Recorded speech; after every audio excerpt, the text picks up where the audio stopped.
Form of Coulomb's law, आज हम इसको पढ़ेंगे। इसके पहले हमने ये पढ़ा था, कूलॉम्स लॉ को पढ़ लिया था। F equal to 1/4πε0 Q1 Q2 upon R square. तो ये यहाँ से बन गया था कूलॉम फोर्स का फॉर्मूला। ये वॉल्यूम नंबर 10 है। कूलॉम फोर्स तुमने वॉल्यूम नंबर 9 में पढ़ा था।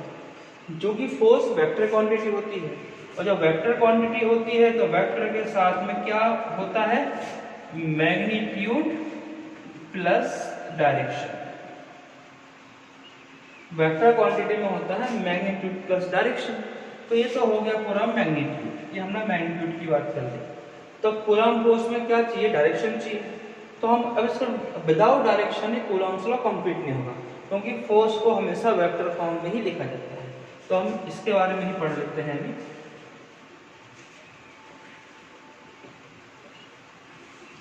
अब हम मान लेते हैं दो हमारे पास चार्ज है। एक चार्ज ले लिया Q1 और दूसरा चार्ज ले लिया हमने यहाँ पे Q2। दोनों सेम चार्ज है। तो ये जो चार्ज है इस पे जो फोर्स अप्लाई करेगा उसकी डायरेक्शन रहेगी इस तरफ। ये वाला चार्ज Q1 पे फोर्स लगाएगा तो उसकी डायरेक्शन रहेगी इस तरफ। जो डायरेक्शन है इस तरफ, हम इसी को नाम देना चाह रहे हैं। जो फोर्स अप्लाई करेगा तो डायरेक्शन किस तरफ रहेगी, हम इसी के नाम देने के लिए, इसी का नोमेनक्लेचर करने के लिए हम वेक्टर फॉर्म कूलॉम्स लॉ पढ़ रहे हैं। ठीक है। अब जो कूलॉम्स लॉ लगता है लाइन पे लगता है, along the line joining of two charge।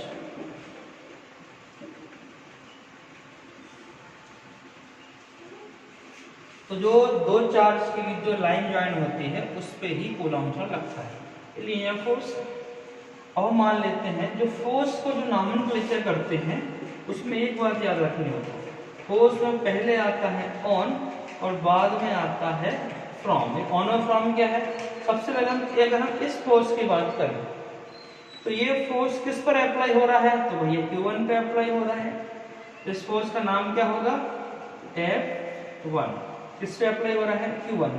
और फ्रॉम मतलब कहां से अप्लाई हो रहा है, 2 से अप्लाई हो रहा है। तो इस फोर्स का नाम हो जाएगा F1। इसको अच्छे से ध्यान रखना, ऑन से फ्रॉम। जिस पे लग रहा है वो पहले आएगा, जो लगा रहा है वो बाद में आएगा। सिमिलरली हम इस फोर्स का नाम देंगे।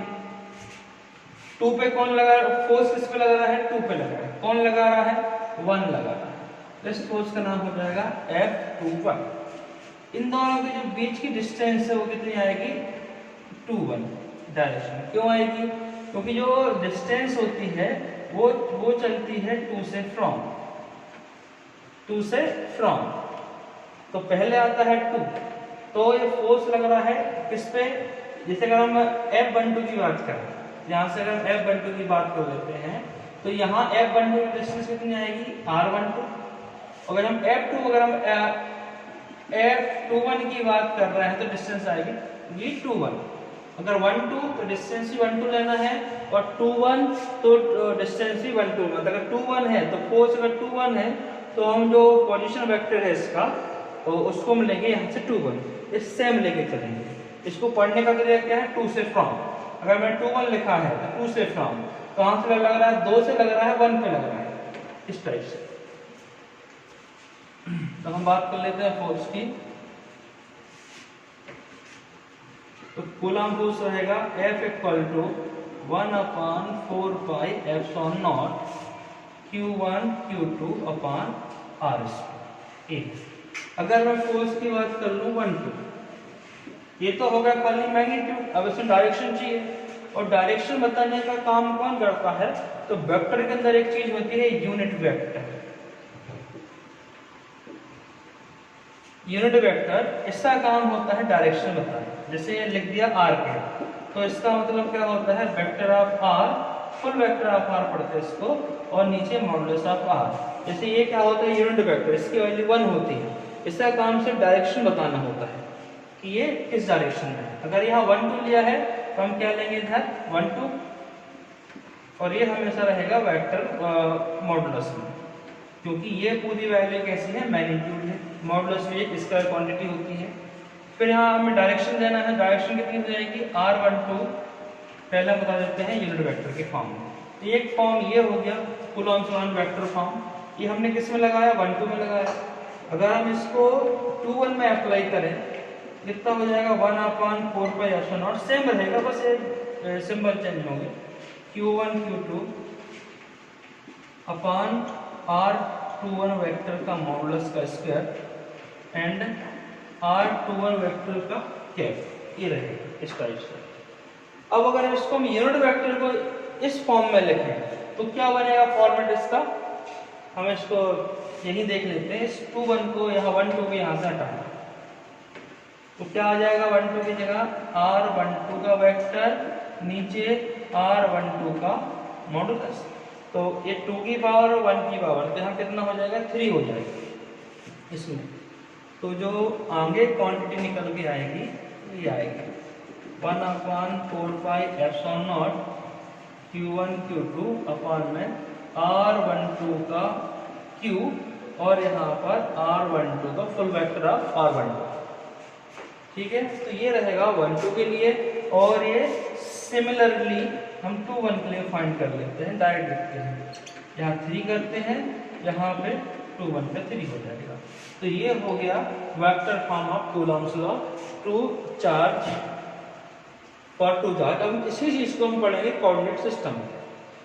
अगर कोई कोऑर्डिनेट है तो हम उसको वेक्टर फॉर्म में कैसे पढ़ेंगे।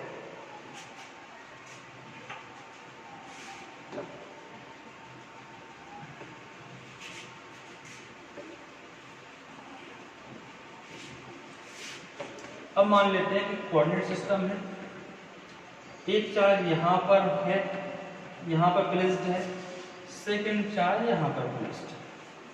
इन दोनों के बीच जो फोर्स लीनियर होता है तो ये फोर्स अप्लाई हो रहा है। ठीक है, डायरेक्शन तो दोनों तरफ ही है, इसकी डायरेक्शन इधर, इसकी डायरेक्शन इधर। ये है पोजीशन, ये है ओरिजिन। ओरिजिन से जो इसकी डिस्टेंस है वो मान लेते हैं हम r1, और जो इस चार्ज की डिस्टेंस है उसको मान लेते हैं r2, और जो हम यहाँ लिखेंगे वो कितना हो जाएगा 2 1, क्योंकि फोर्स हम कैलकुलेट कर रहे हैं कहाँ से, टू फ्रॉम बोला। r में क्या आता है हमेशा 2 से फ्रॉम आता है, तो यहाँ से 2 से फ्रॉम कौन है, पहले 2 आएगा फिर फ्रॉम आएगा, मतलब 1 से 2 पर फोर्स अप्लाई हो रहा है। तो हम ये पोजीशन वेक्टर बना लेते हैं इसकी। अब हम यहाँ पढ़ेंगे थोड़ा वेक्टर्स का ट्रायंगल्स लॉ, उससे कुछ चीजें क्लियर होगी। मान लीजिए कोई भी ट्रायंगल्स ए बी सी, ये 3 नाम देते हैं हम।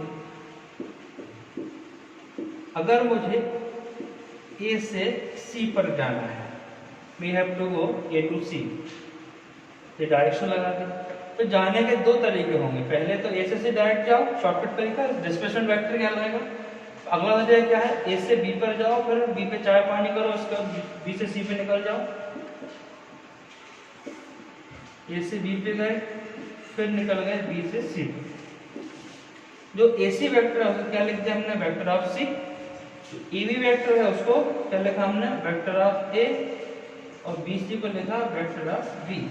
मतलब कोई भी 2 वेक्टर का सम हमें थर्ड वेक्टर देता है अगर उसके हिसाब से डायरेक्शन है, तो ये वेक्टर का ट्रायंगल्स लॉ हो गया।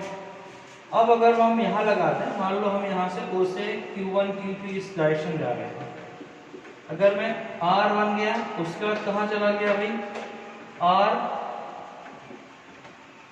R21 वेक्टर इक्वल में क्या आ जाएगा R2, क्योंकि यहाँ से देखो जाने का तरीका, यहाँ से आपको यहाँ जाना है तो हो जाएगा डिस्प्लेसमेंट वेक्टर। तो दूसरा वे कौन सा रहेगा, यहाँ से R1 कलेक्ट, R1 डिस्प्लेसमेंट जाओ, उसके बाद R2 बन जाओ, इन दोनों का सम इक्वल टू R2। ठीक है, हम R21 की वैल्यू फाइंड करने वाले हैं, तो R2 position vector of R2 minus R1 ये आ रही है। अब आपको इस कंसेप्ट को हमेशा याद रखना, बार बार ये सॉल्व करने की जरूरत नहीं पड़े। R21 है तो 2 1, अगर R12 निकालना है हमें तो R1 माइनस R2 है। तो ये यहाँ से कंसेप्ट बिल्डअप हो गया, 2 1 तो 2 1, 1 2 तो 1 2। हम इस कंसेप्ट का यूज करने वाले हैं।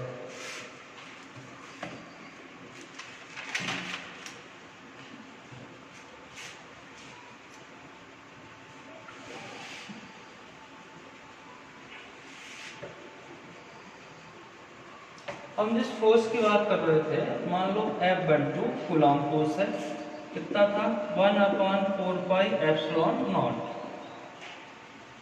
Q1 Q2 अपान 12 है तो यहाँ 12 आएगा। यहाँ पावर कितनी की आएगी 3 की आएगी और यहाँ 12 वेक्टर होगा। चाहे तो आप इसको यूनिट वेक्टर के फॉर्म में भी लिखेंगे तो यहाँ यूनिट वेक्टर आएगा और यहाँ पे पावर ऑफ स्क्वायर हो जाएगा। ठीक, और R12 भी हमने थोड़े दिन पहले सीखा है 1/4πε0 Q1 Q2। R12 को क्या सीखा हमने 12